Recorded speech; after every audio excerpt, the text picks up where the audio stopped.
যা ভাবছিলাম ঠিক তাই। নির্বাচন নিয়ে নতুন করে যে ষড়যন্ত্রের কথা আমি বলেছিলাম ইতিপূর্বেই, সেই ষড়যন্ত্রের প্রমাণ ইতিমধ্যে পাওয়া শুরু করেছি। তার মানে আমার প্রেডিকশন সঠিক ছিল। আপনারা জানেন যে আজকে আমি যখন ভিডিওটা রেকর্ড করছি ঠিক আগের সময়টা অর্থাৎ গতকাল এনসিপি নেতা নাসিরউদ্দিন পাটোয়ারি অলরেডি বলেছে যে ফেব্রুয়ারিতে কোনো নির্বাচন হবে না। এবং একই সাথে তাদের সাথে সুর মেলাচ্ছে জামাত ইসলামী বাংলাদেশ। জামাত ইসলামীর নায়েবে আমির আব্দুল্লাহ মোহাম্মদ তাহের সেই জুলাই ঘোষণাপত্রের পরপরে কিন্তু গাড়ি করে যাওয়ার সময় সাংবাদিকদের প্রশ্নের জবাবে বলেছিলেন তারা হতাশ। ঠিক কেন তারা হতাশ, কি কারণে হতাশ এবং জুলাই ঘোষণাপত্রে তারা ঠিক কিরকম ঘোষণা চেয়েছিল সেটা আমার বোধগম্য নয়।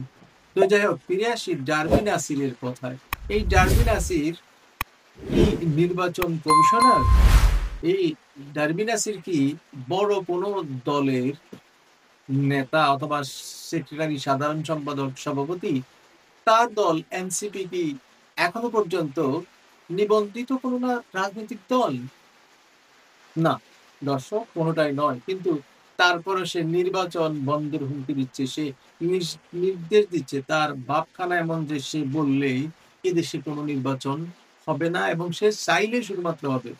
এখন আসে মূল কথায়, ডারবিন আসি বা এনসিপির নির্বাচন যাওয়া না যাওয়া তাদের ব্যাপার। তাদের জন্য কি নির্বাচন বসে থাকবে?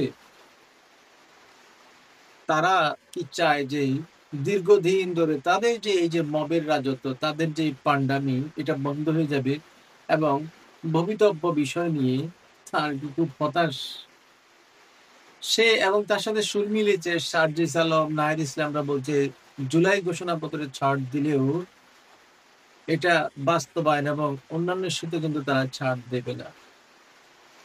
আশা করি বিএনপি সম্ভবত বুঝতে পারছে যে, এবং বিএনপি যদি বুঝতে না পারে আখেরে তাদেরই ক্ষতি যে ইউনূস সরকার লন্ডনে দেয়া কথা সম্ভবত আর রাখতে পারছে না। এবং এটা পরিষ্কার যে তাদেরকে দিয়ে নির্বাচন বানচালের খেলায় যে একটা chaos তৈরি করার যে শুরুটা সম্ভবত হয়ে গেল।